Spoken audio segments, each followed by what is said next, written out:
Hello student, today we will do some more questions on the second exercise of linear programming. Today we will do the 15th question of this exercise. So let's start. देखिए question आपके सामने screen पर भी है, आप लोग यहाँ पे भी देख सकते हैं.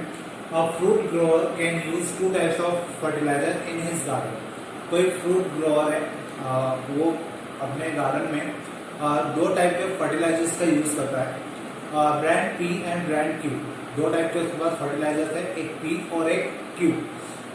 Then the amount of nitrogen, phosphoric acid, potash and chlorine in a bag of each brand are given in the table.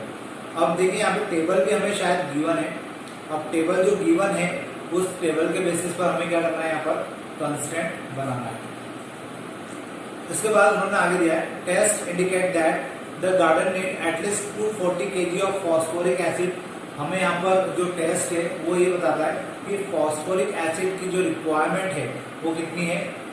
यहाँ पर हमें इसकी जो रिक्वायरमेंट है वो दी हुई है 240 kg. At least 270 kg of potash. Potash की रिक्वायरमेंट कितनी है, कम से कम 270 kg की. और and Atmos 310 kg of chlorine, और अधिकतम हमें 310 kg ऑफ क्लोरीन की जरूरत पड़ेगी. If the grower want to minimise the amount of nitrogen added to the garden. अब अगर यहाँ पर जो फ्रूट ग्रोअर है वो ये चाहता है कि नाइट्रोजन की जो क्वांटिटी है या जो नाइट्रोजन है उसका अमाउंट वो मिनिमाइज करना चाहता है. मतलब उसको हम लोग मैक्सिमाइज और मिनिमाइज के जो फंक्शंस बनाते हैं उसके बेसिस पर वो उसको मिनिमाइज करना चाहता है. तो हमें यहाँ पर क्या करना होगा, then we have to minimise the amount of nitrogen added in the garden. तो हमें यहाँ पर क्या मेथड यूज करना चाहिए ताकि हमें मिनिमम वैल्यू मिल पाए, या हम लोग जो क्वेश्चन है मतलब उसको मिनिमम वैल्यू के साथ सॉल्व कर पाए. तो देखिए इसके लिए मैं टेबल बनाता हूँ, और टेबल जैसे हमें यहाँ पे क्वेश्चन में बनी हुई दी गई है तो हम लोग उस टेबल का भी रेफरेंस ले सकते हैं.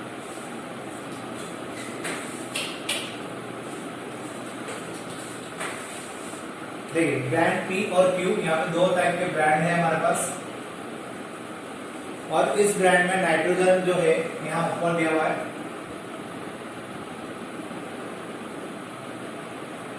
और उसके बाद phosphoric acid, potash, phosphoric acid और पोटाश मैंने शॉर्ट फॉर्म यूज किया है. फिर क्लोरीन.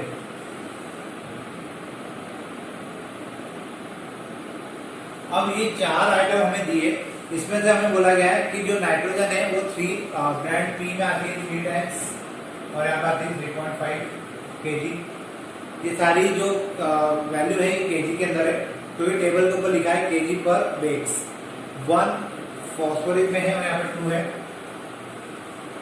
उसके बाद हमें बोला गया 3 और 1.5, 3 और 1.5, और उसके बाद क्लोरीन हमें दिया गया 1.5 एंड 2. अब मुझे केवल क्या करना है कि हम लोग कितने बेग्स पी टाइप के बनवाएं और कितने बेग्स क्यू टाइप के बनवाएं, ताकि हम लोग जो नाइट्रोजन की क्वांटिटी है उसको मिनिमाइज कर सके, या यहाँ पर हम लोग इनको कैलकुलेट करके जो नाइट्रोजन है उसके अमाउंट को कम से कम ला सके. तो यहाँ पर हम लोग क्या करेंगे, हम लोग मान लेते हैं कि पी टाइप के कितने बेग्स है हमारे पास x, और क्यू टाइप के कितने बेग्स है y. अब अगर हमारे पास ये अलग अलग बेग है तो यहाँ पर हमें लिखना पड़ेगा, late we have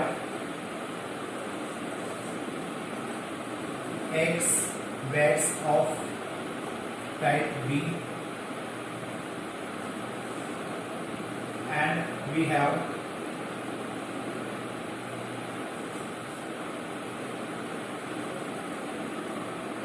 y bags of type Q. अब ये 2 टाइप के हमने बैग्स ले लिए. अब मुझे यहाँ पे क्या करना है, इनके बेसिस पर कंस्टेंट को बनाना है. तो देखिए कंस्टेंट बनाना इजी है. अगर मैं मान लेता हूँ कि पी टाइप के जो बैग है वो x है, और जो यहाँ पर हमें दिया गया है फॉस्फोरिक एसिड.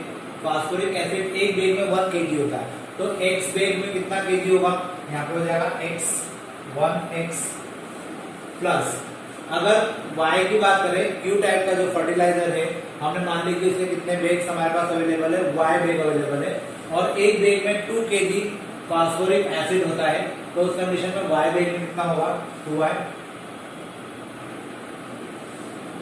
ठीक है, तो ये तो मेरे कंस्टेंट बन रहा है, लेकिन उसके पहले हमें कुछ स्टार्टिंग में दिया गया था, उसको मैं एक बार वापस से पढ़ लेते हैं।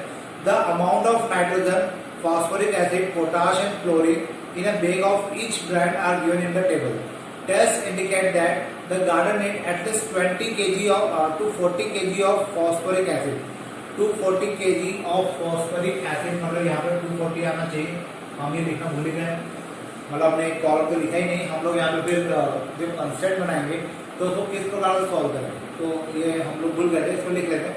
एटलीस्ट यहाँ पे लिखा है नीड एटलीस्ट, ये जो वर्ड है एटलीस्ट के लिए है, मतलब ये मिलाकर कम से कम 240 तो होने चाहिए, उससे ज्यादा भी होगा तो चलेगा। मतलब यहाँ पे कौन सा सिंबल आने वाला है, ये वाला।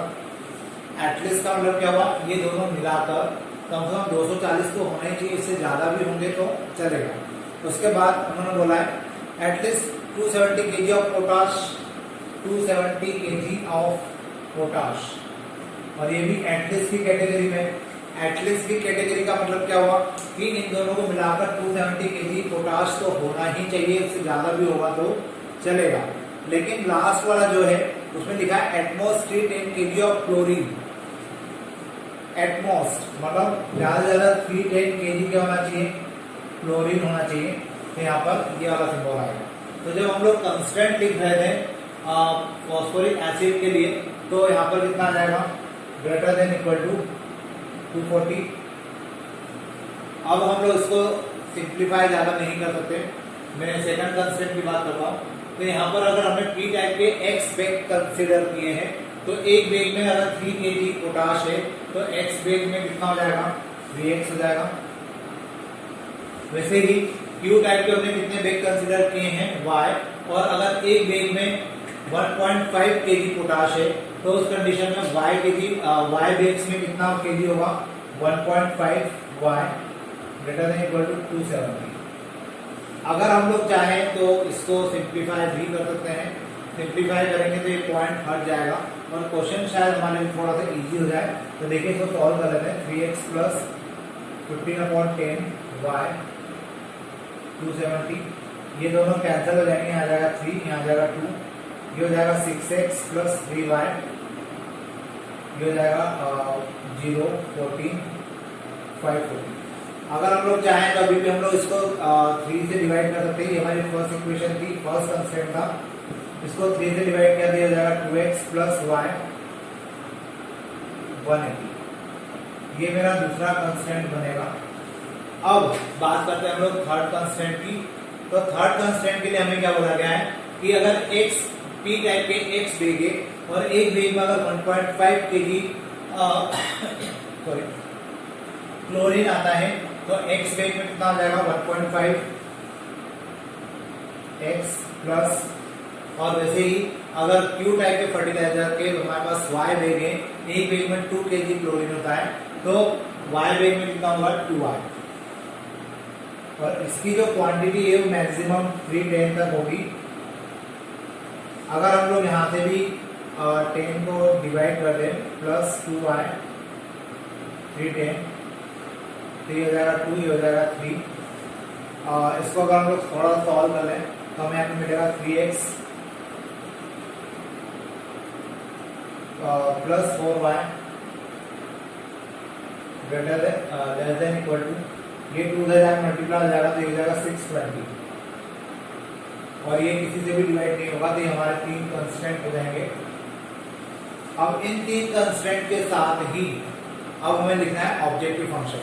हमें किसको मिनिमाइज करना है, हमें क्वांटिटी ऑफ नाइट्रोजन को मिनिमाइज करना है। मतलब ये हो जाएगा मेरे पास, अगर मेरे पास x बेग में p टाइप के x बेग है और एक बेग में 3 kg नाइट्रोजन होती है, तो x बेग में कितनी नाइट्रोजन होगी, 3x प्लस Q टाइप के फर्टिलाइजर्स के हमारे पास y बेग है, एक बेग में 3.5 kg नाइट्रोजन है, तो y बेग में कितनी होगी, 3.5 y, और यही हमारे लिए z हो जाएगा।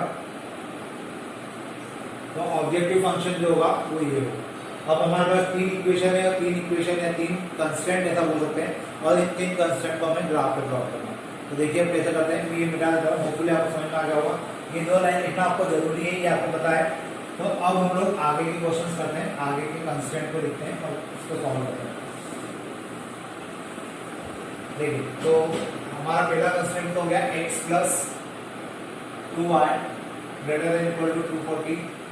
दूसरा कंस्टेंट हो जाएगा 2x plus y greater than equal to 180। Third constant हो जाएगा 3x plus 4y less than equal to 620।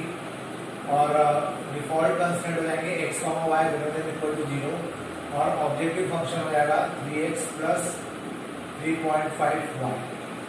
अब ये सारे कंस्टेंट इधर के मैं मिटा देता हूँ, और जो उधर के कंस्टेंट जो अभी हमने लिखे हैं उन कंस्टेंट को हम लोग पहले बॉक्स के अंदर लिखकर उनके पॉइंट पता कर लेते हैं, और पॉइंट पता करने के साथ उनके ग्राफ बना लेते हैं। तो सबसे पहले हमारे पास x प्लस 2y है, इसको इक्वल टू में 240 रखा और इसके लिए बॉक्स बना लेते हैं। तो ये हो जाएगा कितना, x एंड y। x को रखा 0 देन वी गेट 120, y को रखा 0 देन वी गेट 240। तो एक कोऑर्डिनेट तो हमारे पास आ गया 0, 120, और दूसरा हो जाएगा 240, 0। इसके बाद सेकंड कंस्टेंट को लेते हैं 2x plus y greater than equal to 180। इसके लिए अगर हमने एक बॉक्स बनाया, then x and y, x is 0 then y will be 180। यहाँ पर हम लोग इक्वल का साइन लगाएंगे, फिर when we put y equal to 0 then we get 90 as x, so we get finally 0, 180 and 90, 0। इसके बाद हम लोग थर्ड कंस्टेंट की बात करते हैं, 3x plus 4y equal to 620। और इसके लिए अगर हमने बॉक्स बनाया तो हमें यहाँ पे कुछ इस टाइप से वैल्यू मिल सकती है। x को रखा 0, अगर x को 0 रखा है तो y हो जाएगा 310, 310 मतलब 155। आप लोग अगर कंफ्यूजन है तो आप 620 को 4 से डिवाइड कर सकते हैं।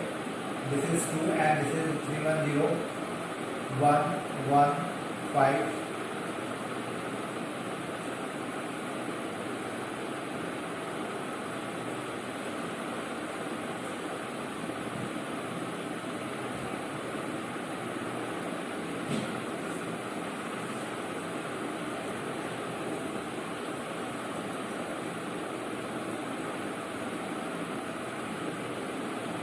155 सही आ रहा है हमारा।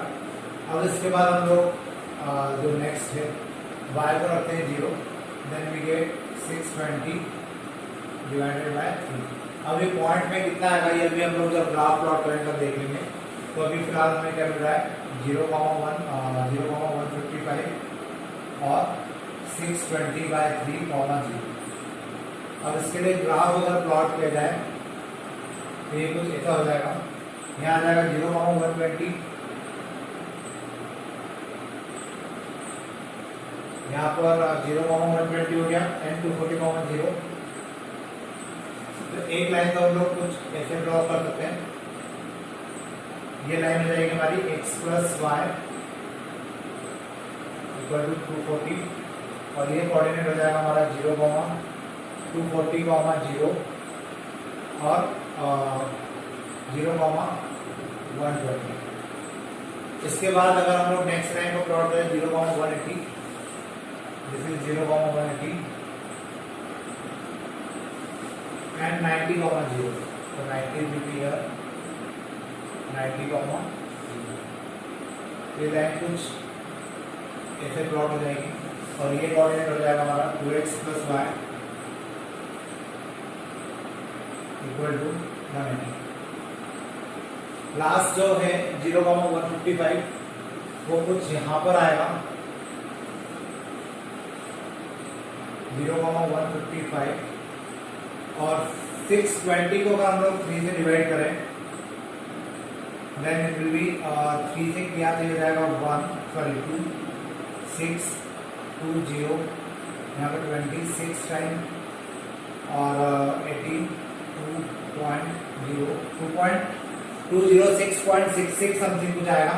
मतलब ऑब्वियस है कि ये जो लाइन है ये थोड़ा सी ऊपर होगी, सॉरी ये तो ठीक है, हमको यहाँ तक लेना होगा इसको 206 यहाँ पे आ जाएगा, ये हो जाएगा हमारे लिए 3x plus 4y equal to 620, यहाँ आ जाएगा 620/3, 0। तो इस प्रकार से हमारे पॉइंट प्लॉट हो जाएंगे। अब हमें ये देखना है कि एरिया कौन सा शेडेड होता है। तो 1 बाय 1 तीनों इक्वेशन में हम लोग 0 रखते जाएंगे, 2y greater than equal to 240, इसमें 0 रखा प्लस 0 240, मतलब यहाँ पे कंडीशन 2 आ रही है। फिर हमने लिया next 2x plus y greater than equal to 180, again 0 plus 0 रखा, तो अभी भी कंडीशन यहाँ पे 2 है। फिर हमने थर्ड लिया 3x plus 4y less than equal to 620, 0 plus 0 अगर रखेंगे तो यहाँ कंडीशन ये ट्रू नहीं है, सॉरी ये फॉल्स आएगा, क्योंकि 0 240 से बड़ा नहीं होता और ना ही 0 180 से बड़ा होता है। तो ये दोनों कंडीशन फॉल्स आएगी और ये कंडीशन आएगी ट्रू, क्योंकि 620 बड़ा होता है। तो अब हम लोग इसके हिसाब से क्वेश्चन को सॉल्व करते हैं। तो देखिए क्या होगा, सबसे पहले तो हमने x plus 2y 240 x plus 2y वाली इक्वेशन यहाँ पे आएगी, ये 2y है। तो इसके लिए जो ग्राफ बनेगा वो फॉल्स है कंडीशन, तो इसके लिए जो ग्राफ बनेगा ये बनेगा ऊपर की डायरेक्शन में। फिर नेक्स्ट वाली के लिए अगर देखें 2x प्लस y के लिए, तो इसका ग्राफ भी कहाँ जाएगा, ऊपर की डायरेक्शन में।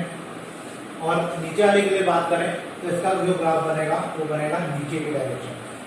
तो इन तीनों का जो कॉमन एरिया है, इसका ग्राफ ऊपर जा रहा है, इसका भी ऊपर जा रहा है, उसका नीचे आ रहा है। मतलब ये जो है, ये जो पॉइंट होंगे ये हमें ये वाला हमारा शेडेड एरिया होगा जरा था, और इसके लिए हमें 3 पॉइंट निकालने पड़ेंगे। एक ये पॉइंट निकालना पड़ेगा, एक ये पॉइंट निकालना पड़ेगा और एक ये पॉइंट निकालना पड़ेगा। तो अब ये 3 पॉइंट हम लोग निकालते हैं 1 बाय 1 और देखते हैं क्या 3 पॉइंट आते हैं। मैं इनको मिटा देता हूँ।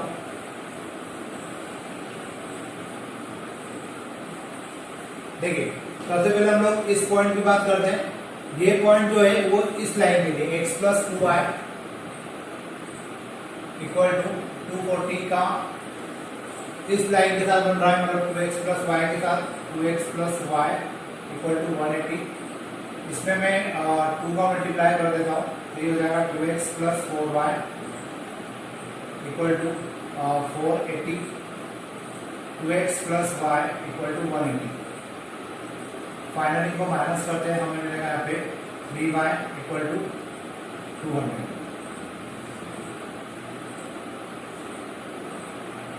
तो 300 मिलेगा यहाँ पे, y इक्वल टू जाएगा 100। और अगर y 100 है, y 100 यहाँ रखेंगे तो x आ जाएगा 40। y को आप 100 यहाँ मानोगे तो ये हो जाएगा 80, और 80 को आप 2 से डिवाइड करोगे तो 40। तो मतलब ये जो पॉइंट आया है ये आ गया हमारे पास 40,100। अब इस पॉइंट की बात करते हैं। तो अभी भी हमारे पास लाइन कौन सी है, x plus 2y equal to 240, और अब इसका इंटरसेक्शन हो रहा है 3x प्लस 4y के साथ इक्वल टू 620। इसमें हम लोग 3 का मल्टीप्लाई कर देते हैं, then we get 3x plus 6y equal to 72, 3x plus 4y equal to 620, दोनों को माइनस कर देते हैं, then we get 2y equal to 100, y will be 50। अब y अगर 50 रखेंगे तो ये हो जाएगा 100, ये हो जाएगा 140, तो x आ जाएगा 140। तो ये जो पॉइंट निकला है ये पॉइंट आ गया हमारे पास 140,50। और अब हमें ये पॉइंट निकालना है, और ये पॉइंट निकलेगा इसके साथ 3x प्लस 4y वाली line, 3x plus 4y equal to 620, और ऊपर वाली लाइन के साथ 2x प्लस y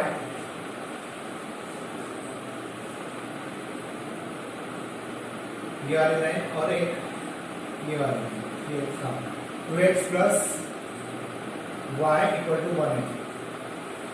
इसमें हम लोग 4 का मल्टीप्लाई कर लेते हैं, then we get 3x plus 4y equal to 620 और यहाँ आ जाएगा 8x plus 4y equal to 720। दोनों को माइनस करेंगे, देन वी गेट ये cancel minus 5x equal to minus 100।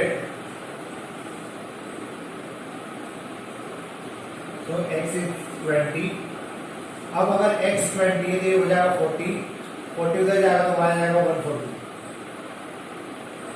तो x की वैल्यू जाएगी 20 और y की वैल्यू जाएगी 140। तो इस प्रकार से हमें ये 3 पॉइंट मिलेंगे। अब इन 3 पॉइंट को हम लोग हमारा जो ऑब्जेक्टिव फंक्शन है उसमें रख देते हैं, और जब उसमें रखेंगे तो हमें पता चल जाएगा कहाँ पे हमारा फंक्शन मैक्सिमम हो रहा है और कहाँ पे मिनिमम हो रहा है। तो देखिए मैं फटाफट इसको इसमें प्रूव करता हूँ वैल्यू को।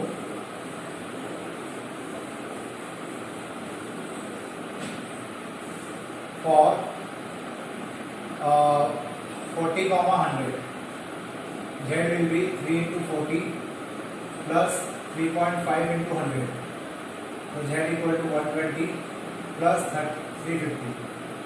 Z equal to 470 for 140 and 50. So Z equal to 3 into 140 plus 3.5 into 50. So this is 420 plus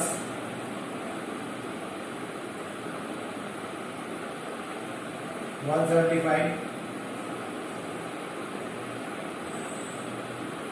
and this will be 5, 9 and 5. Now for 20, 140, that will be 3 into 20 plus 3.5 into 14, 140. So this is 60 plus 35 में 14 का अगर multiply करेंगे तो आएगा 20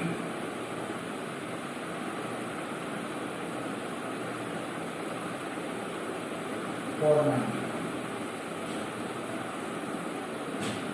तो this is 550 again. तो अगर हमारे पास यहाँ पे 3 वैल्यू आ रही है और हमें ये पता करना था कि कहाँ पर हमें मिनिमम वैल्यू मिलेगी, तो मिनिमम वैल्यू मुझे मिल रही है इस पॉइंट पे, मतलब 40, 100 पर। तो मेरा जो आंसर होगा मिनिमम नाइट्रोजन इज 470 at 40, 100। ये मेरा क्या हो जाएगा, आंसर हो जाएगा। तो इस प्रकार से मुझे क्या करना है, क्वेश्चन सॉल्व करना है और होपफुली आपको मेहनत समझ में आएगी। ये क्वेश्चन बाकी के किए गए सारे क्वेश्चन से अलग था, होपफुली आपको समझ में आया होगा। Today we will do the next and last question of the second exercise of linear program. ये जो क्वेश्चन हम लोग आज करने वाले हैं थोड़ा सा अलग है और इसलिए इसको करना भी जरूरी है, और वैसे भी ये एक लास्ट क्वेश्चन होगा जो अभी तक हम लोग चैप्टर पढ़ रहे थे उसका भी और एक्सरसाइज का भी। तो यहाँ पर हमारा ये चैप्टर खत्म हो जाएगा। तो देखते हैं लास्ट क्वेश्चन क्या है। आप क्वेश्चन स्क्रीन पे भी देख सकते हैं। Farmer mix 2 brands P and Q of cattle feed. एक फार्मर है, वो क्या कर रहा है कि 2 टाइप के कैटल फीड है उसके पास, एक P टाइप का और एक Q टाइप का, मतलब ये अलग अलग ब्रांड के 2 कैटल फीड है। ब्रांड P कॉस्टिंग ₹250 पर बैग। जो ब्रांड P टाइप का कैटल फीड है या जो ब्रांड P है उसकी जो कॉस्टिंग है वो ₹250 पर बैग है, और उसके अंदर 3 टाइप के न्यूट्रिशनल एलिमेंट है A, B और C। A की जो क्वांटिटी है वो है 2.5 यूनिट पर बैग, B की जो क्वांटिटी है वो है 2 यूनिट पर बैग एंड C की जो क्वांटिटी है B की जो है वो 2.5 है और C की जो है वो है 2 यूनिट पर बैग। वैसे ही जो ब्रांड Q है, ब्रांड Q का कॉस्टिंग ₹200 पर bag contains 1.5 unit of nutritional element A, 11.25 unit of element B and 3 unit of element C। वैसे ही ब्रांड Q की अगर बात की जाए तो उसके पर बैग की जो कॉस्ट है वो ₹200 की है, जबकि उसके अंदर जो 3 एलिमेंट न्यूट्रिशनल एलिमेंट हमें गिवन है उसमें से A टाइप का जो न्यूट्रिशनल एलिमेंट है उसकी क्वांटिटी यहाँ पर 1.5 गिवन है, जबकि बी टाइप के जो न्यूट्रिशनल एलिमेंट है वो है 11.25। और बात करें अगर हम लोग सी टाइप के एलिमेंट की, तो उसकी क्वांटिटी यहाँ पर 3 यूनिट है। The minimum requirement of nutrients A B C are 18 unit, 45 unit and 24 unit. अगर इन तीनों न्यूट्रिशंस की बात की जाए तो इनकी जो क्वांटिटी है वो मिनिमम 18 यूनिट, 45 यूनिट और 24 यूनिट रेस्पेक्टिवली होना ही चाहिए। Determine the number of bags of each brand that the should be mixed in order to produce a mixture having a minimum cost per bag. यहाँ पर हमें क्या करना है, नंबर ऑफ बैग्स हमें निकालना है कि कितने नंबर ऑफ बैग्स हमें लेना होंगे ताकि जो कॉस्टिंग है वो मिनिमाइज हो जाए। तो देखिए हम लोग पहले इसके लिए टेबल बना लेते हैं। टेबल बनाएंगे तो हम लोग उससे जल्दी आइडेंटिफाई कर पाएंगे। दो टाइप के बैग है हमारे पास, एक बी पी और एक क्यू, और इनके अंदर जो न्यूट्रिशनल एलिमेंट है वो एबीसी टाइप के है। तो इन्होंने बोला है कि जो कॉस्टिंग है पी टाइप के बैग की, कॉस्ट वाला फंडा में नीचे लिख लेता हूँ। तो कॉस्टिंग जो है वो पी टाइप के बैग की 250 रुपीज है, तो यहाँ पे 250 आ जाएगा। और ए टाइप का इसके अंदर जो न्यूट्रिशन है वो है 3 यूनिट और 2.5 यूनिट है बी टाइप का, तो यहाँ पे आ जाएगा 3 और यहाँ आ जाएगा 2.5। उसके बाद अगर हम लोग बात करें आगे, तो सी टाइप का जो है वो 2 है, मतलब यहाँ पे आ जाएगा। वैसे ही बात की जाती है अगर bag B brand Q type के न्यूट्रिशनल कैटल फीड की, तो वहां पर उसकी कॉस्टिंग 200 है। इसकी कॉस्टिंग हमें 200 दी हुई है, जबकि इसी के अंदर जो ए टाइप का न्यूट्रिशनल एलिमेंट है वो यूनिट वाइज है 1.5, so we can write 1.5 over here. Then B type के जो एलिमेंट है वो है 11.25, सो 11.25 यहाँ आ जाएगा। उसके बाद अगर हम लोग बात करते हैं कि सी टाइप जो सी टाइप का है उसकी क्वांटिटी यहाँ पे 3। अब इसके आगे उन्होंने बोला है the minimum requirement of the nutrition ABC are 18, 45 and 24। 18, 45 and 24। यहाँ पर 45, 18, 45 और 24 उनकी मिनिमम रिक्वायरमेंट है, मतलब इतना तो होना ही चाहिए, इससे ज्यादा भी होगा तो चलेगा। तो ये जो सिंबल है वो कुछ इस प्रकार से बनेंगे। अब यहाँ पर हम लोग मान लेते हैं कि पी टाइप का जो बैग है एक्स क्वांटिटी ले रहे हैं और क्यू टाइप का जो बैग है उसको वाई मान रहे हैं। तो उस कंडीशन में अगर मैं यहाँ पर कंस्टेंट बनाऊं तो जो कंस्टेंट है वो हो जाएंगे 3x प्लस 1.5 y। यहाँ पर हमें बोला गया है कि ABC are 18 unit, 45 unit, 24 unit respectively, मतलब यहाँ पे the minimum requirement of nutrients, minimum जो न्यूट्रिएंट्स की रिक्वायरमेंट है वो 18 है, मतलब 18 तो मिनिमम होना ही चाहिए, इससे ज्यादा भी होगा तो चलेगा। इसलिए यहाँ पे जो सिंबल आएगा वो कैसा आएगा, इस टाइप का, मतलब 18। अब अगर मैं चाहूँ तो यहाँ से पॉइंट हटा सकता हूँ, कैसे हटा सकते हैं, 15/10 y, यहाँ आ जाएगा 18, ये हो जाएगा 3/2, यहाँ आ जाएगा 6x प्लस 3y और यहाँ आ जाएगा 36। अब अगर इसको सॉल्व किया जाए तो कितना हो जाएगा, मैं इसको अभी भी 3 से डिवाइड कर सकता हूँ, then we get 2x plus y less than equal to 12। तो ये मेरा पहला कंस्टेंट हो जाएगा। अब हम लोग बात करते हैं सेकंड कंस्टेंट की, तो 2.5x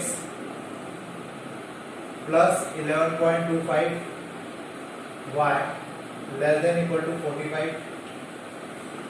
अब यहाँ पे भी हम लोग चाहे तो इसको मिनिमम जो मतलब इसको सिंप्लीफाई कर सकते हैं, तो यहाँ पे आ जाएगा 25/100 sorry 10x plus 1125/100 y less then 45।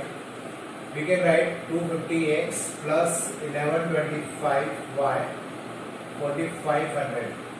अब हम लोग चाहे इसको पहले 25 से डिवाइड कर दें, then we get 10x plus 4 5y, और अगर इसको करेंगे तो ये हो जाएगा कितना 180। 25 से किया तो 180 आ जाएगा। अब इसके बाद हम लोग इसको और 5 से डिवाइड कर देते हैं, then we get 2x plus 9y less than equal to 36. This is our second constraint. Now the last one is 2x plus 3y less than equal to 24. ये किसी से भी डिवाइड नहीं होगा तो ये थर्ड कंस्ट्रेंट हमारा डायरेक्ट आ जाएगा। और फाइनली जो ऑब्जेक्टिव फंक्शन होगा वो हो जाएगा यहाँ पर z equal to 250x plus 200y। ये मेरे तीन कंस्ट्रेंट और यहाँ पर मेरे ये ऑब्जेक्टिव फंक्शन हो जाएगा। और डिफॉल्ट कंस्ट्रेंट जो होता है वो हो जाएगा x, y greater than equal to 0। अब देखिए यहाँ पर मैंने लिखा नहीं कि x क्या है, x क्वांटिटी है p टाइप के ब्रांड की, कितने वेग हमें p टाइप के लेना होंगे, और y क्वांटिटी है किसकी, q टाइप के ब्रांड की जो हमें लेना होंगे। अब हम लोग बात करेंगे किसकी। अब मैं ये मिटा देता हूँ और ये जो कंस्टेंट है वो यहाँ लिख देता हूँ ताकि मैं ग्राफ को प्लॉट कर सकूँ। तो देखिए टास्क वही है, अभी भी करना वही है हमें, कुछ ज़्यादा चेंजेस नहीं है। फर्स्ट कंस्टेंट हो जाएगा हमारा 2x plus 3y, 2x plus y less than equal to 12. Then second one is 2x plus 9y less than equal to 36. Third is 2x plus 3y less than equal to 24. और जो objective function है वो है 250x plus 200y। Default constant जो है x, y greater than equal to 0। तो ये मेरे सारे कंस्टेंट हो गए। अब मुझे इनके लिए ग्राफ प्लॉट करना है और ग्राफ प्लॉट करने के साथ ही मुझे रीजन भी पता करना होगा कि कहाँ पर हम लोग कॉस्ट को मिनिमाइज कर सकते हैं, क्योंकि मुझे यहाँ पे बोला गया है कि मुझे मिनिमम कॉस्ट पर वेग निकालना है। तो ऑब्वियसली मुझे क्या करना होगा, यहाँ पे इसको मिनिमाइज करना होगा। तो जब हम लोग इसकी बात करेंगे तो देखिए क्या होगा। सबसे पहले तो हम लोग 2x plus y ले लेते हैं लेस देन इक्वल टू 12। इसको हम लोग इक्वल का साइन बना के करते solve.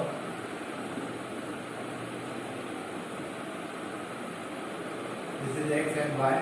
x is 0 then y is 12. When y is 0 then x is 6. So it is 0, 12 and 6, 0. Next one is 2x plus 9y less than equal to, इसको equal के sign के साथ ले लेते हैं 36. Then the box will be when x is 0 then y is 4. When y is 0 then x is 18. So the coordinate will be 0, 4 and 18, 0. Now the next 2x plus 3y less than equal to 24 और इसी को मैं यहाँ पे equal बना देता हूँ। Then हम इसका बॉक्स बना सकते हैं। क्या हो जाएगा ये x, y, x will be 0 then y will be 8 and when y equal to 0 then x will be, y is 0 then x will be 12. So the coordinate will be 0, 8 and 12, 0.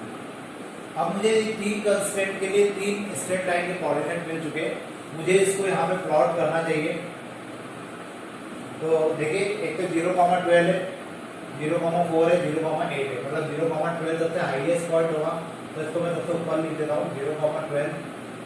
फिर 6, 0 है, यहाँ पे 18, 0 है, 12, 0 है, तो मतलब 6 सबसे छोटा पॉइंट होगा। तो यहाँ पे मैं लिख देता हूँ 6, 0। अब ये जो है दोनों मिला दिया जाए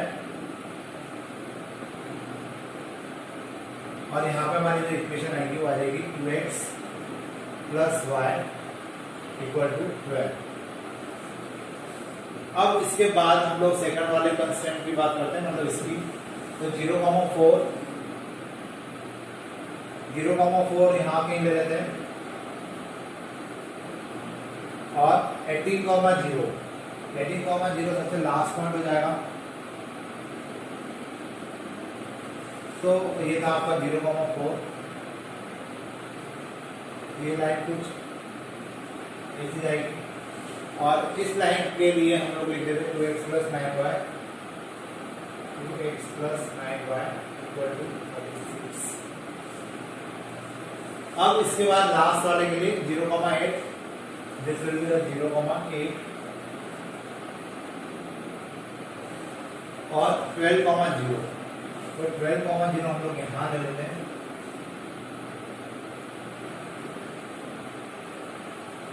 ले जाएगा 12, लाइन हो जाएगी 2x प्लस 3y = 24। अब मैंने तीनों लाइन प्लॉट तो कर दिए, मुझे ये देखना है कि मेरा शेडेड एरिया कहाँ पर है। तो उसके लिए मैं फर्स्ट इस इक्वेशन को ले लेता हूँ, 2x plus y less than equal to 12, 2 into 0 plus 0 less than equal to 12, that is 0 less than equal to 12। Condition यहाँ पे 2 आ रही है। हमने यहाँ पे गड़बड़ की है, हमें बोला गया था कि मिनिमम जो रिक्वायरमेंट होती है, मिनिमम जो रिक्वायरमेंट है वो 12 से ज्यादा होना चाहिए। मतलब हमने जो कंस्ट्रेंट लिए हैं देखा जाए तो मतलब इनका सम क्या होना चाहिए, मिनिमम 12 तो होना ही चाहिए, 12 से ज्यादा होगा तब भी चलेगा। तो ये इस तरफ आएगा सिंबल, ये वाला सिंबल भी इस तरफ आएगा, ये वाला सिंबल भी इस तरफ आएगा। हमने सिंबल्स गलत लगा दिए थे और ये गलती अगर आपसे एग्जाम में होगी तो गड़बड़ हो जाएगा। मेरे पास तो ऑप्शन था, मैंने सही कर दिया क्योंकि यहाँ पे मुझे समझ में आ गया था कि ये गलत जा रहा है। तो यहाँ पे ये सिंबल जो होगा ये इस तरफ होगा, ये भी इस तरफ होगा और ये भी इस तरफ होगा। तो कंडीशन यहाँ पे क्या हो जाएगी, फेल हो जाएगी। और कंडीशन अगर फेल हो जाएगी तो यहाँ पे फॉल्स स्टेटमेंट आ जाएगा। वैसे ही हम लोग 2x प्लस 9y की बात करें, 2x plus 9y greater than equal to 36। अगर यहाँ पे 2 into 0 रखा जाए प्लस 9 into 0 रखा जाए तो कंडीशन यहाँ पे भी क्या आ रही है, फॉल्स भी आ रही है। और अगर हम लोग थर्ड वाले के लिए भी बात करें तो 2x प्लस 3y 24, यहाँ पे भी 2 into 0 रखे प्लस 3 into 0 रखे, then condition is again false. तो देखिए तीनों स्ट्रेट लाइन के लिए कंडीशन फॉल्स है, तो मतलब तीनों का जो शेडेड एरिया है वो बाहर की तरफ होगा। और तीनों का शेडेड एरिया अगर बाहर होगा तो कॉमन एरिया हमारे पास एक तो ये पॉइंट पे आएगा, एक ये पॉइंट पे आएगा और एक इस पॉइंट पे आएगा और एक इस पॉइंट पे आएगा। तो हमारे पास ये 4 पॉइंट हो गए जहाँ पे मुझे शेडेड एरिया निकालना होगा।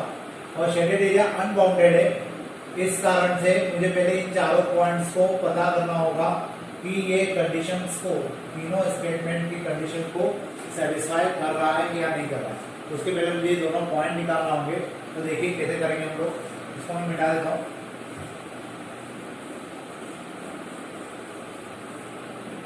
पहले तो हम लोग ये 2 पॉइंट निकाले थे, पहले ये वाले पॉइंट की बात करते हैं। एक तो ये लाइन है 2x plus y equal to 12 और एक है 2x plus 3y equal to 24। दोनों माइनस किया, then we get minus 2y equal to minus 12, y equal to 6। y equal to 6 यहाँ रखा तो x आ जाएगा 3, मतलब एक कोऑर्डिनेट तो मेरा आ गया 3,6। अब इस कोऑर्डिनेट की बात करना है तो इसके लिए जो लाइन यूज हो रही है वो है 2x plus 3y equal to 24 और ये वाली लाइन जा रही है मतलब 2x plus 9y equal to 36।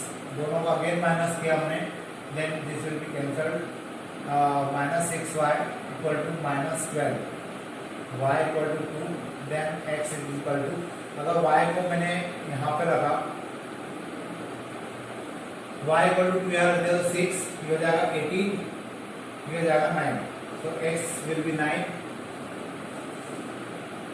2। तो मेरे पास 2 कोऑर्डिनेट आ गए 9,2 और 3,6। अब मुझे इन कोऑर्डिनेट को पहले यहाँ पर तीनों कंस्ट्रेंट में रख के देखना होगा कि क्या ये तीनों कोऑर्डिनेट इनको सेटिस्फाई कर रहे हैं या नहीं कर रहे, क्योंकि ये अनबाउंडेड रीजन है और अनबाउंडेड रीजन है तो मुझे ऑब्वियसली इन कोऑर्डिनेट पे यहाँ पर रख के चेक करना होगा कि सेटिस्फाई करते हैं। तो सबसे पहले अपन 0,12 ले लेते हैं और 0,12 तो 2x plus y greater than equal to 12, 2 into 0 plus 12, that is 12 is greater than 12, मतलब 2 आ रहा है। फिर for सेकंड कंस्ट्रेंट ले लेते हैं, ये पहला कंस्ट्रेंट था, सेकंड कंस्ट्रेंट लेते हैं 2x plus 9y greater than 36, 2 into 0 plus 9 into 12, 36 that is 96 sorry 108. Again condition is 2. Now 2x plus 3y greater than 24. तो इसके लिए अगर मैं यहाँ पे सॉल्व करूँ 2 into 0 plus 3 into 12, condition is 36 greater than 24, condition is again 2. तो देखिए यहाँ पे मैंने अभी केवल इन तीन के लिए मतलब एक ये स्टेटमेंट, एक ये स्टेटमेंट, एक ये स्टेटमेंट, तीनों के लिए 0,12 को चेक किया तो तीनों के लिए 0, सही आ रहा है. जैसे आप 3,6 के लिए करेंगे, 9,2 के लिए करेंगे और 18,0 के लिए करेंगे तो आपको पता चलेगा कि तीनों कंस्ट्रेंट इन चारों पॉइंट को क्या कर रहे हैं, सेटिस्फाई कर रहे हैं. और अगर ये चारों पॉइंट इन तीनों कंस्ट्रेंट को सेटिस्फाई कर रहे होंगे तो रीजन का भले अनबाउंडेड रीजन हो, फिजिबल रीजन का हम लोग यहाँ पर मिनिमम या मैक्सिमम पॉइंट ऑब्जेक्टिव फंक्शन के थ्रू निकाल पाएंगे.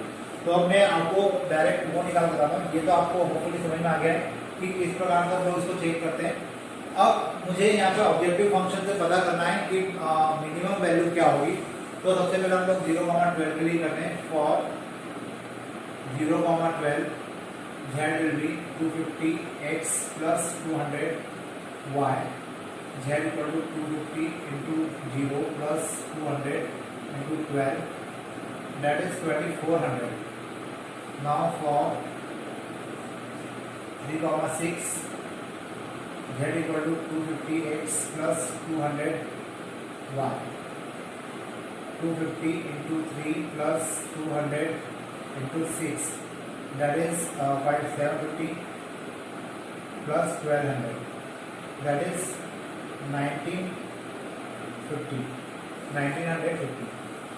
Now the next, for 9,2 z will be 250x plus 200y. So z equal to 250 into 9 plus 200 into 2. Z equal to 225 plus 400. That is z equal to 2650. And last one for 18,0. Then the z will be z equal to 250x plus 200y. Z equal to 250 into 18 plus 200 into y. Z equal to 25 का अगर हम 18 में multiply करें